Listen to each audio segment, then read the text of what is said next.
Hey guys, welcome back to Real Time Theory. It's been a long time, but today, thanks to New York Comic Con, we've gotten a sneak peek at the Wheel of Time Season 2. So what I'm going to do is watch this clip for the first time, give you my raw reaction, and then we'll break down it shot for shot, scene for scene.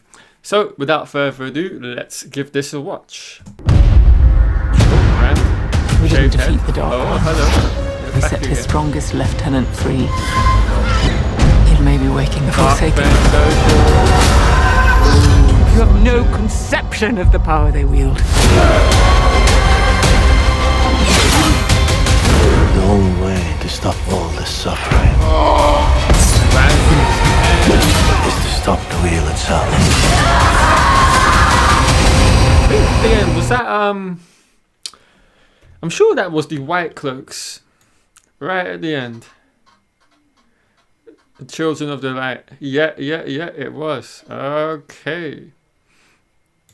Right, so let's start breaking this very brief teaser shot for shot.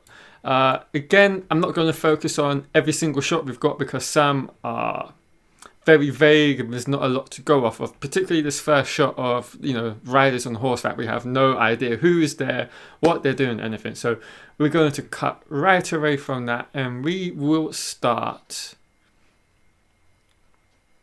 with this shot very briefly of Yosha as Rand.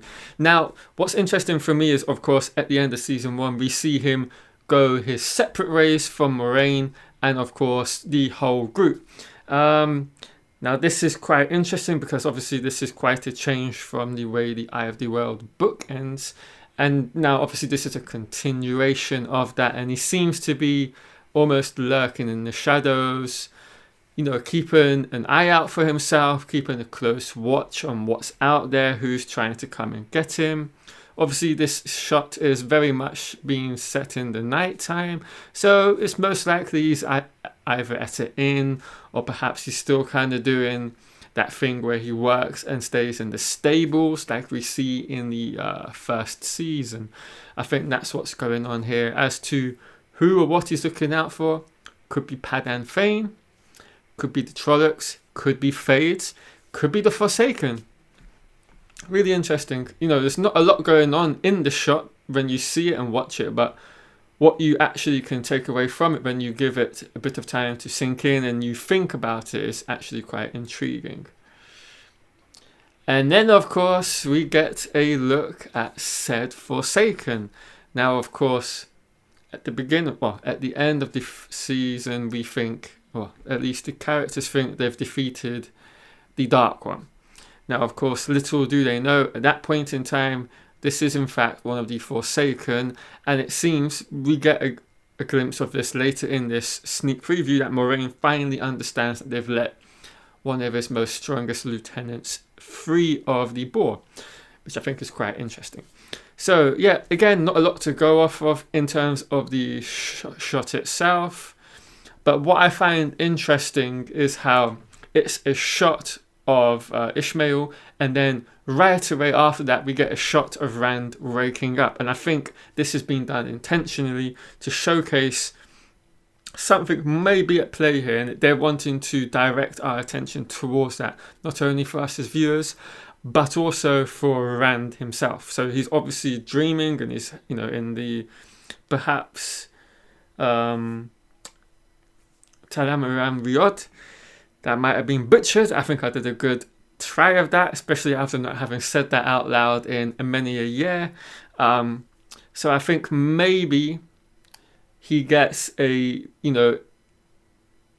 reacquaintance with Ishmael in the dream world, and then of course he finally realizes he actually didn't defeat him at all, and he's back in season 2. And I would suspect, if this is the way they're going about it, he learns that in fact he isn't the Dark One and he's a Forsaken, but not only that, he is now in the process of waking up every other single Forsaken. That's what I think is kind of going on. Right, moving on. Next we've got really dark shots of some woman with blood on her hands. Again, hard to make out. I think that could be Rand's hand holding it. Just going off of the, the color of his shirt, it's blue. Rand is in a lot of blue shirts, so it's quite easy to surmise that. I would say this could be another dream sequence from someone having, falling asleep, and this is something that they're experiencing. So it could tend itself to being either Egwene, Nynaeve, or Rand. I think those three in particular are most likely, if it is a dream sequence, it's one of those that's experiencing it. Particularly with Egwene and her foretelling. I think this could be another introduction to that, as I cannot remember if we get into that a lot in the first season of the show. Right, moving on, and we get to what I find to be one of the coolest shots in the entire teaser for season 2, and that is the Darkfriend social. Now, I was hoping we would be getting this in the second season, and I'm really happy to see that we are. Now, what I find interesting here is, it seems to me that this is maybe a slightly alterated and different take on the Darkfriend social, and it's no longer a meetings of all the dark friends or of influential dark friends. It's now more likely a Forsaken social. That's how I'm seeing it, because if you see in the bottom right corner, there is only one person at this table who is, uncloaked. You can see his face, and that is, of course, Ishmael. Now, notice something else about this particular table and count how many of them are at the table. You will note there are 12, and as we know, there are 12 Forsaken in this series, and so I think this is literally every single Forsaken at this table. Now, this could be a slight miscalculation on my part, because, and of course, we know in the books it isn't necessarily how things play out. All the Forsaken don't all escape from the boar at the same time. It's like a gradual release, and so me having just said that out loud, it might potentially be more along the lines of, obviously we've got Ishmael, he's out of the boar, so he's going to be at this Darkfriend social, and then the rest of the people, to kind of hide their identity, are dark friends from, places of power and of interest throughout the world. And I think that is actually more likely what is at play here. Something I saw very briefly on Twitter from Lauren over at Unraveling the Pattern. He brightened this screenshot up, which I will do now as well. And he actually found that one of the people at this table is most likely a Black Ajah member, one of the Aes Sedai, which I think would then further lay into the fact this is more than it being a Forsaken social. It is actually the Darkfriend social that we get in the prologue of The Great Hunt. But yeah, I'm really happy to see this included, and I think we're going to see this from a kind of different point of view than what we get in the book. Up next, really cool scene of the Saunchen, and I think this could potentially be Falme. It might not be. Just looking at the kind of buildings in the background, this could be where Egwene is, taken by Liandrin in the books, along with Nynaeve, and they're given to the Saunchen. What's interesting for me here is, as you'll note, we've got Guy Roberts as Uno here on the floor. He looks like he's been made an example out of, or this could be kind of a show of power where they're trying to get someone from the crowd to come forward and to confess something. A bit of posturing going on here. But what I'll say is I absolutely love how this, looks, how it comes across to us. I feel like the design behind the Saunchen armor is really cool. I love the design. It has this, exotic, different, otherworldly feel from anything we've seen up to this point in the show. And this makes them look like they come from a different world, a different universe, a different planet. And that's something that I, love. There's a very much a distinct feeling about them. And of course, as we all know, they will have their own language and their own culture that we'll, hopefully see a lot more of in season 2, through the POV of Igraine, of Nynaeve, of maybe Min, because we know Min in the book series is there. Maybe she will somehow find her way there in season 2 of The Wheel of Time. And then, of course, Perrin is there among the Saunchen. He's got quite a different changing in his clothing. His hair's been grown out a bit more.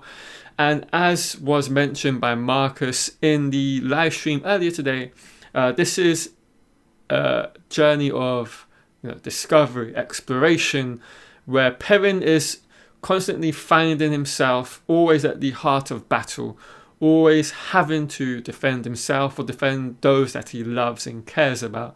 And so he never can disconnect from this side of him that he really wants to, and that is, of course, picking up a weapon, fighting. It's not something he really wants to be doing. And I think this very much dawned on him in season 1 when he spent time with the Tuatha, or the Tinkers, to say that easier for myself. So I think, he's kind of in a moment, particularly with this shot, of a balance of, in a turmoil of where he's fighting the urge to kind of fight back at this present moment, because he knows there's nothing to gain from it. And then we get a first look at Donald Finn as Matt. I have to say, seeing Donald on the live stream and him here as Matt, I much prefer him with a bit more of his, longer hair. That to me is more of the Matt in terms of the way he looks that I would personally have liked to see. This short hair doesn't necessarily work for me, but of course that's just from a visual standpoint. If he acts out Matt the way we all want him to and he kills it, we're all going to be happy. We're not going to care how his bloody hair looks like at the end of the day. It's really cool to see. It looks like they've literally taken the clothes off of one Matt, put it onto the other actor here. And then we get a really cool quick look at one of the higher noble or the higher nobility members of the Saunchen army, the Saunchen culture. Because as we all know, the higher ups, they have distinct features about them that distinguish them from just common soldiers, from the common folk within their society, and that's very much at play here. So that's really cool and interesting to see, and I just love the detail, the attention to detail, how this all looks. It looks exotic, it looks a lot more glitz and glamour than it did in the first season, which I was quite disappointed about. Again, we just get some more looks at the Saunchen. Nynaeve looks to be in the middle of absolutely nowhere. I'm trying to figure out, where was Nynaeve at the end of season 1? She was looking like she was dead, then she wasn't because Igraine healed her. So how she ends up where she ends up here could be a deep dream sequence. She could have escaped from the Saunchen somehow, and it's a slight alteration from the books. I think that could be at play here. And just the way it looks, I wouldn't be surprised if some wolves end up making their way to her somehow. I don't know, that's just the feel I get. We've got a look at topless Lan. Not much to say on that. I'm sure you women and some of you men out there will be happy to see that. Then we've got a real interesting look at Nynaeve in the White Tower, where she seems to be getting some sort of training with some warders about, hand-to-hand combat, in terms of, in case she becomes separated, severed, shielded from the One Power. It seems to me, maybe having seen if, Moiraine comes back to the group and she finds out she's lost, the use of the One Power, she will feel vulnerable, and this is her taking a bit of initiative into learning how to defend herself using, a weapon, and in this case swords. And of course she could be she is more than likely learning some sword forms from some of the warders in the White Tower. Again, some more looks at the Saunchen. Then we get a back-to-back of Igraine and Matt again. And then we've got poor old Loyal here, looking like he's being tortured. I'm happy to see him alive. I think this is, again, after he's been captured with the Saunchon, because I know from some of the other images and stills we got from earlier sneak peeks of season 2, Perrin and Loyal are still together in the second season, and I think he's been very much tortured and put on show here. And then another look at topless Rand now. I love this different look of Rand. I love the shaved head on Yosha. I think it really suits him, and it really suits Rand as well. And that's what I really like about here. And it's really interesting to note he is on this wheel that we've seen on a few occasions now from other kind of pieces of promotional material.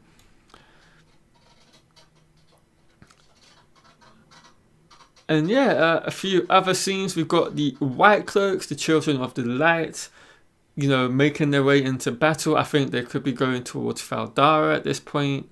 Maybe not, maybe Falme. We'll see.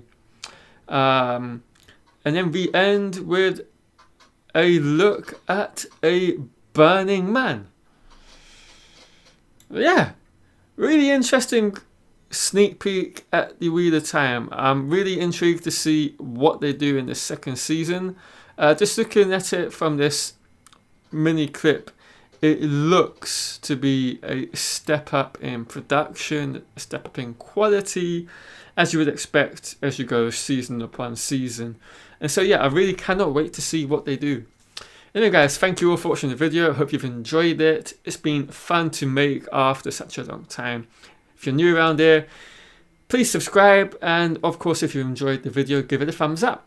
Alright guys, I will see you all tomorrow or on Sunday or Monday when I will upload the Wheel of Time Q&A kind of panel and interviews with the cast members from the New York Comic Con. I'll catch you all then.